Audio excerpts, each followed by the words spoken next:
GST വകുപ്പിനെതിരായി വ്യാപകമായ അഴിമതി ആരോപണങ്ങൾ വരികയാണ്. വ്യാപകമായി വലിയ അഴിമതി ആരോപണങ്ങൾ വരികയാണ്. ഇപ്പോൾ ഒരു കരിയോയിൽ കമ്പനിയുടെ കയ്യിൽ നിന്നും വലിയ തോതിൽ ഇടനിലക്കാരെ വെച്ച് പണം മേടിക്കാൻ ഒന്നിലധികം സംഭവങ്ങളാണ് വരുന്നത്. വരാനിരിക്കുന്ന ദിവസം GST വകുപ്പിൽ നടക്കുന്ന ധാരാളം അഴിമതി കഥകളുടെ തുടക്കമാണ്, വരാൻ പോകുന്ന അഴിമതി കഥകളുടെ തുടക്കമാണ് ഈ കാസർഗോഡത്തെ ആ കേസ്, ആ കമ്പനിയുടെ കേസ്. വ്യാപകമായ അഴിമതി ദല്ലാളന്മാരെ വെച്ചുകൊണ്ടാണ് GST ഇൻ്റലിജൻസിൻ്റെ പേരിൽ CPM അനുഭാവികളായ ആളുകൾ ആണ് മുഴുവൻ തലപ്പത്ത്, പ്രധാനപ്പെട്ട കീ പോസ്റ്റിൽ മുഴുവൻ ഇരിക്കുന്നത് അവരാണ്. അവർ പണം സമ്പാദിക്കുകയാണ്. GST വെച്ചിട്ട് GST കേരളത്തിൽ പരിതാപകരമായ അവസ്ഥയിലാണ്. GST ഭരണം തന്നെ, ടാക്സ് നികുതി ഭരണം തന്നെ പരിതാപകരമായ അവസ്ഥയിലായിരിക്കുക. അവിടെയാണ് ഈ സർക്കാരിലേക്ക് കിട്ടേണ്ട പണം ഇടനിലക്കാരെ വെച്ച് കൈക്കൂലി വാങ്ങിച്ച് കോടികളാണ്. ഒരുപാട് കഥകൾ വരാൻ പോവാണ്. അതിൻ്റെ തുടക്കമാണ് ഇപ്പോൾ ഇന്ന് പുറത്തു വന്നിരിക്കുന്ന കരിയോയിൽ കമ്പനി. അവരെനിക്കും മെയിൽ അയച്ചിട്ടുണ്ട്, എനിക്കും പരാതി തന്നിട്ടുണ്ട്. വളരെ വ്യക്തമായ തെളിവുകൾ. അവർ ഇടനിലക്കാരന് പണം കൊടുത്തത്, ഇടനിലക്കാരൻ ഈ ഓഫീസർക്ക് ഇത് കിട്ടിയെന്ന് ഉറപ്പുവരുത്തിയതുകൊണ്ട്. അപ്പോൾ ഇടനിലക്കാരെ വെച്ചുകൊണ്ടാണ് GSTയിൽ വലിയ അഴിമതി നടക്കുന്നത്. രാഷ്ട്രീയ നേതൃത്വത്തിൻ്റെ അറിവോടുകൂടിയാണ് GSTയിൽ നടക്കുന്ന അഴിമതി. ഈ ജനപ്രതിനിധിയുടെ ആത്മഹത്യയിൽ ഏത് തരത്തിലുള്ള അന്വേഷണമാണ്? അല്ല, അവരെ ആത്മഹത്യ പ്രേരണ കുറ്റം എടുത്തുകൊണ്ട് അവരുടെ ആത്മഹത്യക്ക് കാരണമായത് ഇവരാണ്. പൊതുയോഗം നടത്തി ആ സ്ത്രീയെ, ജനപ്രതിനിധിയെ അധിക്ഷേപിച്ചതുകൊണ്ടാണ് അവർ ആത്മഹത്യ, ജനങ്ങളുടെ മുമ്പിൽ അവരെ അധിക്ഷേപിച്ചതാണ് അവർ ആത്മഹത്യ ചെയ്യാൻ പ്രേരണയായത്. ഇതിൻ്റെ പേരിൽ അന്വേഷണം നടത്തണം, മൊഴിയെടുത്ത് അന്വേഷണം നടത്തണം. കുടുംബത്തിൻ്റെ മൊഴിയെടുത്ത് എല്ലാ കാര്യങ്ങളും ഉണ്ട്. ആ മീറ്റിങ്ങിലെ റെക്കോർഡുകളുണ്ട്, അത് പരിശോധിക്കണം. അതിനു വേണ്ടിയിട്ടും മാത്രമേ ഒരു പൊതുയോഗം നടത്തുക. ഇവർക്കാർക്കും കാശ് കൊടുക്കാനില്ല, CPMകാർക്ക് കാശ് കൊടുക്കാനില്ല. അവർക്ക് കുറച്ച് സാമ്പത്തിക ബാധ്യതയുണ്ട്.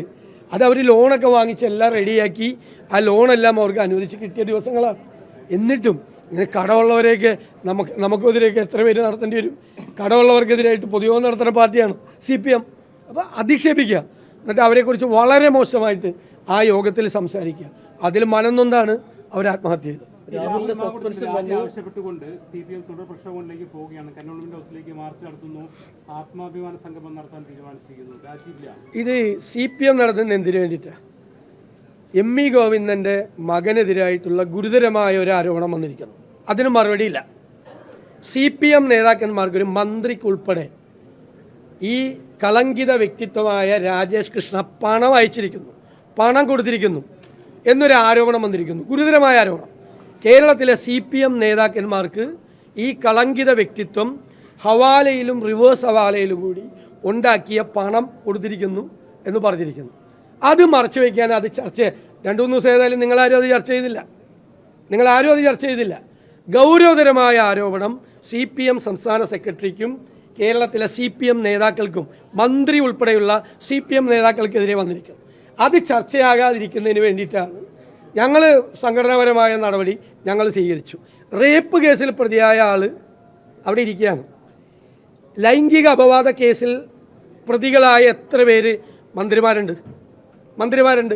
അവരെയൊക്കെ ആദ്യം പുറത്താക്ക്.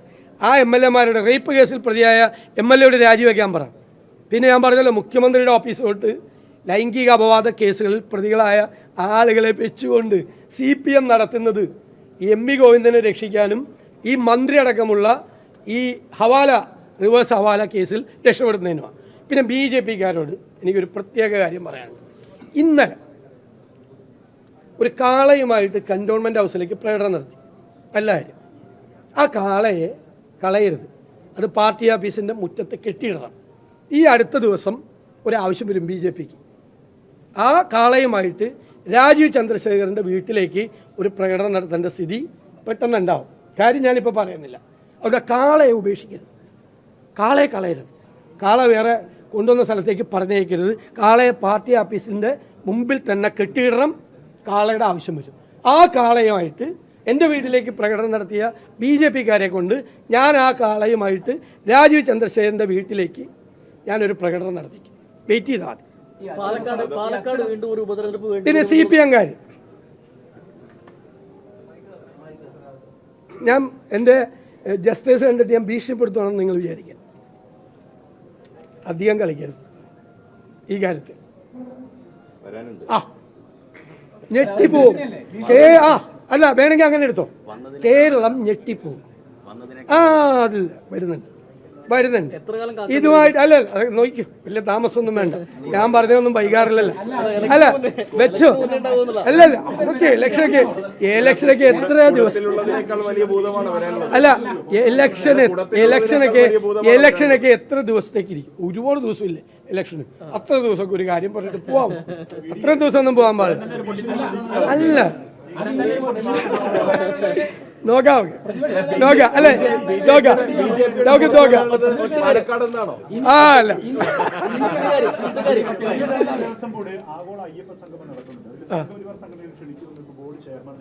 അല്ല വിളിക്കണമല്ലേ. എന്തിനു വേണ്ടിയിട്ടാണ് CPM ഇത് നടത്തുന്നത്? CPM ഭൂരിപക്ഷ വർഗീയതയെ പ്രീണിപ്പിക്കുക എന്ന് മുതലാണ് CPMന് ശബരിമലയോട് ഈ പ്രേമമുണ്ടായത്. അപ്പോൾ ശബരിമലയുടെ പേരിൽ ഒരു ഭൂരിപക്ഷ പ്രീണനം കഴിഞ്ഞ കുറേ നാളായിട്ട്, കഴിഞ്ഞ പാർലമെൻറ്റ് ഇലക്ഷനിലെ ദയനീയമായ തോൽവിക്ക് ശേഷം ഞാൻ പല പ്രാവശ്യം ആരോപണം ഉന്നയിച്ചിട്ടുണ്ട്. ഭൂരിപക്ഷ പ്രീണനമാണ്. അപ്പോൾ ശബരിമലയെ പിടിച്ചിരിക്കുക, അയ്യപ്പനെ പിടിച്ചിരിക്കുക ഭൂരിപക്ഷ വർഗീയതയ്ക്ക് വേണ്ടിയിട്ടാണ്. ഭൂരിപക്ഷ വർഗീയതയാണ് CPM ഉയർത്തുന്ന ആയുധം. ഇപ്പോൾ വരുന്ന ആയുധം. സംഘപരിവാർ കൂടി ഒരുമിച്ച് നടത്തട്ടെ. ഒരുമിച്ചാണല്ലോ, എല്ലാ ഏർപ്പാടും ഒരുമിച്ചാണല്ലോ. ഒരുമിച്ച് നടത്തട്ടെ. നമ്മൾ കാണാം, കേരളം കാണാം. പക്ഷേ CPM തീക്കൊള്ളി കൊണ്ടാണ് തലചൊറിയുന്നത്, ഈ വർഗീയത കളിക്കുന്നത്. അത് അവർക്ക് ബോധ്യമായിക്കോളും. ബംഗാളിൽ സംഭവിച്ചത് കേരളത്തിൽ ഈ CPMന് സംഭവിക്കും. ഞങ്ങളൊന്നും വിളിച്ചിട്ടില്ല, ഞങ്ങൾക്ക് അറിയില്ല. ഒരു പരിപാടി പത്രത്തിൽ വായിച്ചത് അറിയില്ല, ഞങ്ങൾക്കറിയില്ല.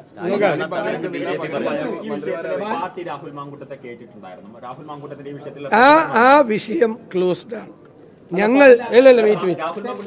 ആ വിഷയത്തെ പറ്റി ഇനി ഒരു ചർച്ചയില്ല. ആ സബ്ജക്റ്റ് ക്ലോസ് ചെയ്തു. എന്തുകൊണ്ടാണെന്നറിയോ?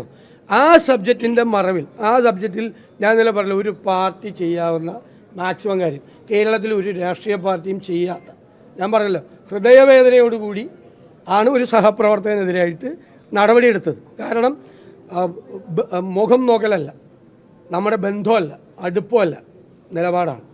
ഒരു സ്ത്രീപക്ഷ നിലപാടാണ് പാർട്ടി എടുത്തിരിക്കുന്നത്. അതിന് പാർട്ടിക്ക് ബോധ്യമുള്ളതുകൊണ്ടാണ് സ്ത്രീകളുടെ ആത്മാഭിമാനത്തെ ബഹുമാനിക്കുന്ന ഒരു പാർട്ടി ആയതുകൊണ്ടാണ് KPC പ്രസിഡന്റ് പറഞ്ഞു നിലപാടെടുത്തത്. അത് ഇനി ഞങ്ങളോടല്ല ചോദ്യങ്ങൾ ചോദിക്കേണ്ടത്. നിങ്ങൾ ഈ പറഞ്ഞ ഓരോരുത്തരുടെയും ചരിത്രം നോക്കിയിട്ട് ആ ആളുകളെ ചേർത്ത് പിടിച്ചിരിക്കുന്ന പിണറായി വിജയനോട് നിങ്ങൾ ചോദിക്കുക. ചാൻസ് കിട്ടില്ല. ഇനി പത്രസമ്മേളനം നടത്തിയാലും ആകെ 5 ചോദ്യമുള്ളൂ. അത് ഈ കൈരളിയും ദേശാഭിമാനിയും കൂടി ചോദിക്കും. പിന്നെ നിങ്ങൾക്ക് ആർക്കും ചോദിക്കാൻ അവസരം കിട്ടില്ല. എന്നോടായതുകൊണ്ടാണ് നിങ്ങൾ കഴിഞ്ഞ 4 ദിവസമായിട്ട് തുടർച്ചയായിട്ട് ചോദിച്ചുകൊണ്ട് ഞാൻ നിങ്ങളുടെ എല്ലാ ചോദ്യങ്ങൾക്കും മറുപടി പറഞ്ഞു. പിന്നെ ഞാൻ അവരോട് പറഞ്ഞു, അവർ സമരം നടത്തിക്കോട്ടെ, അവർ സമരം നടത്തണമെന്നാണ് നമ്മുടെ ആഗ്രഹം. ഈ സമരം തുടരണം, അവർ തുടരട്ടെ. കാരണം ഇത്രയും ഒരു പാർട്ടി ചെയ്തത് കേരളത്തിലെ ജനങ്ങൾ ആദരവോടുകൂടി നോക്കിക്കാണുക. ഞങ്ങളെ എല്ലാവരും വിളിക്കുന്നുണ്ടല്ലോ. ഞങ്ങളെ കേരളത്തിൻ്റെ ഒരു പൊതുസമൂഹത്തിൻ്റെ ഒരു ക്രോസ് സെക്ഷൻ, വളരെ പ്രധാനപ്പെട്ട ഒപ്പീനിയൻ മേക്കേഴ്സ് ആയിട്ടുള്ള ആളുകൾ ഞങ്ങളെ വിളിക്കുന്നുണ്ട്. ഞങ്ങളെ അത്ഭുതപ്പെടുത്തി നിങ്ങൾ എന്ന് പറഞ്ഞുകൊണ്ട് ഈ തീരുമാനം കേരള രാഷ്ട്രീയ ചരിത്രത്തിൽ അടയാളപ്പെടുത്തുന്ന തീരുമാനമാണെന്ന് പറഞ്ഞ് ഞങ്ങളോട് ആദരവോടെ ഒരുപാട് പേര് ഞങ്ങളെ വിളിച്ച് സംസാരിക്കുന്നു. ഇപ്പോൾ ചോദ്യങ്ങളെല്ലാം ഇനി ഞങ്ങളോടല്ല, ചോദ്യങ്ങളെല്ലാം ഈ പറയുന്ന മനസ്സിലായി ഒരു IAS-കാരിയായ ഉദ്യോഗസ്ഥയെ വരെ അപമാനിച്ച ആളിപ്പം മന്ത്രിയായിരിക്കുകയാണ്. ലൈംഗിക അപവാദ കേസിൽപ്പെട്ട ആൾ മന്ത്രിയായിരിക്കുക. അതിന് യാതൊരു ഉളുപ്പില്ല. എന്നിട്ട് പ്രകടനം നടത്തുക. മനസ്സിലായില്ലേ? അല്ല, ഞങ്ങൾ V made it very clear. ഇനി നോ മോർ ക്വസ്റ്റ്യൻസ്.